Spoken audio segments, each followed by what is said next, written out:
Your artist's pen name can be pretty important. It can tell the viewer a bit about your personality, what type of art you want to produce, and even what you want to represent in your art. It can be a mental battle to come up with the perfect name for your artistic pen name, and I know firsthand how hard this can be. Recently, I rebranded from tsukikoart back to BrittniDraws. In this video, I want to tell you why I rebranded twice and the pros and cons of rebranding as an artist. First, I'll take you back to the beginning. I started posting seriously online in 2015 under the name BrittniDraws. In late 2019, I really wanted a change because I wanted an artist name with more razzle-dazzle, something that would more represent the type of work that I was creating at the time. I felt like BrittniDraws was boring, and that it wasn't a cool artist name that had something that would be memorable about it. But why tsukikoart? Well, in 2020, I was creating a lot of work that was occult-based. I was selling this work on Etsy, and I wanted a name that resembled my brand and the work that I was creating at the time. And at that moment, I thought I was in the occult-themed art trope for the long haul.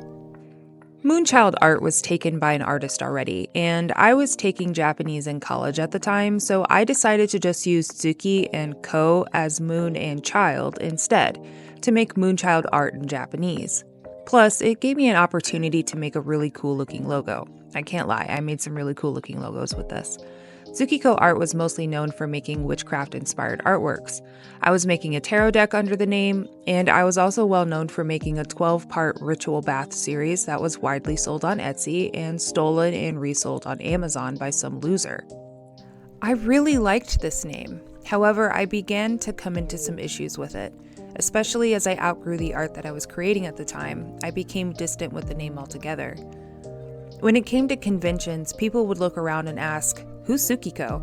And I would introduce myself as Brittni and then have to explain the meaning of the name every single time. It became a hassle. I am white, heavily Czech and British, in fact. I found it almost uncomfortable at times to introduce myself as the artist under the name tsukikoart when I'm very obviously Caucasian, you know? It felt cringy and it made me feel like a weeb, even though I haven't been fully weeb since middle school when I was deep into my Naruto phase. I also noticed that as conventions came and went that I became more hesitant with the title, and as my art ended up changing, I became more and more distant with the theme of art at which the whole name was made for in the first place, occult-based art. I feel like I had put myself into a bubble, and I really did not like that feeling. So at the time, I was only posting on my Facebook page and my Instagram. I didn't have my YouTube really yet, and I had a following of about 6,000 people on my Facebook, but they were relatively active. I was decently honest with them about how I was feeling and the fact that I was feeling distant with the tsukikoart name and how I wanted to go back to BrittniDraws. It just felt right for me to do that at the time.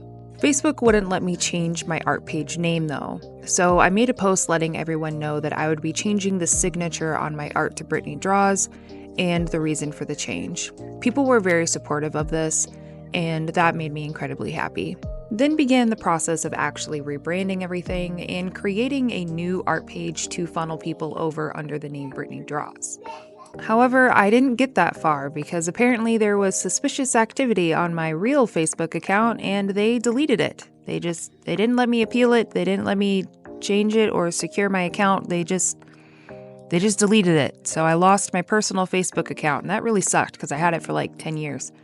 So I had to start over from scratch. I can't access the tsukikoart page to tell everybody that I started over and that I rebranded.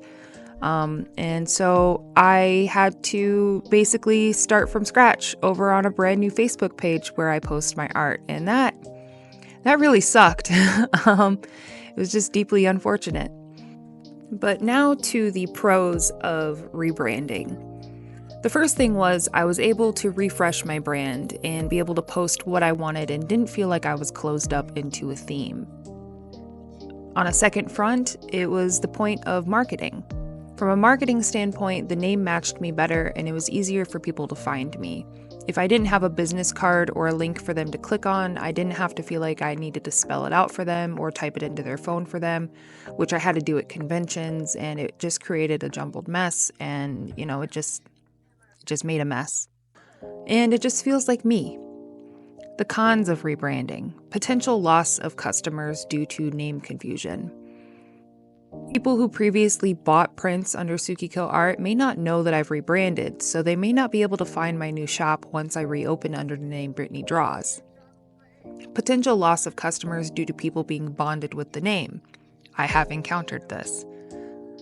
It's a huge hassle to make new banners and new icons for everything when you make a new brand. But if you have a creative spirit, which I'm sure you do, then this might be a fun part.